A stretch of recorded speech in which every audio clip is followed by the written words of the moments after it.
जोहार के पाठवा को नवा सानताड़ी स्टडी चैनल रे पे सागुन दाराम नवा वीडियो दो यूजी पीजी सानाम को लगित गे काना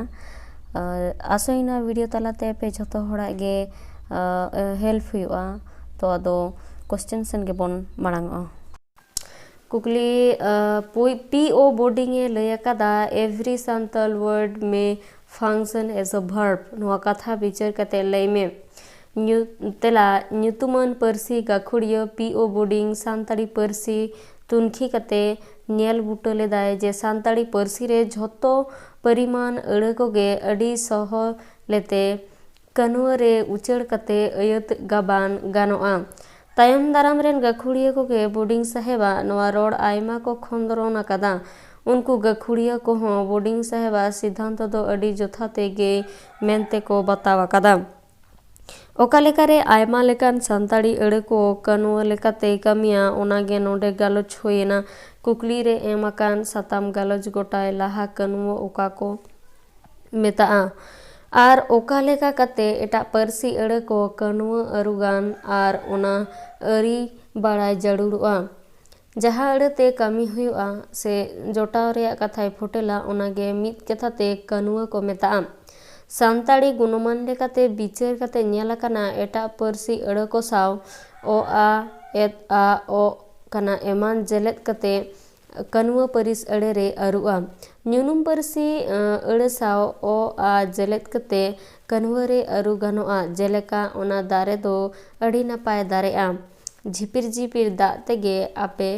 बैहर दो दाएना होड़ लेका होड़ो में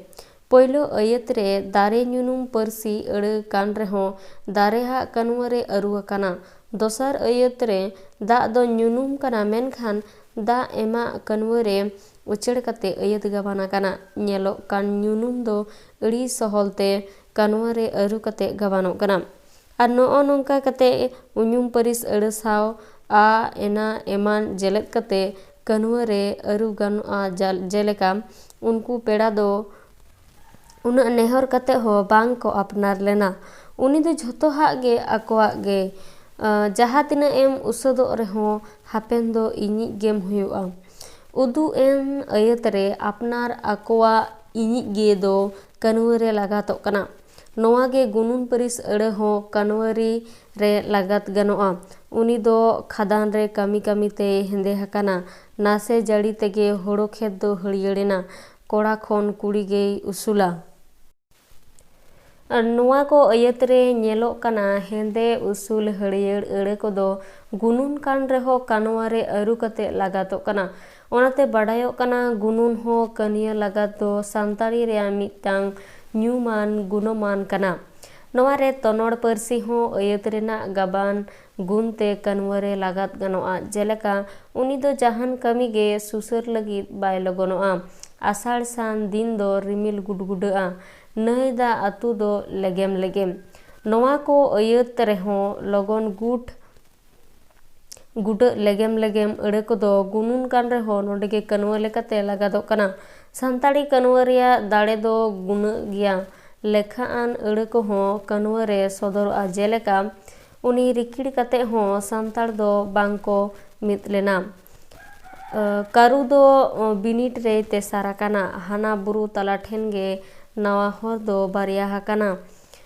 उदु एन अयत करे मी तेसार बारिया एमान को दो लेखा हान अड़े काना मेनखान नोडे दो ओना को अड़े आते गे कनुआ गाबान हुया काना नौका गे हाना पार्सी अड़े रेहों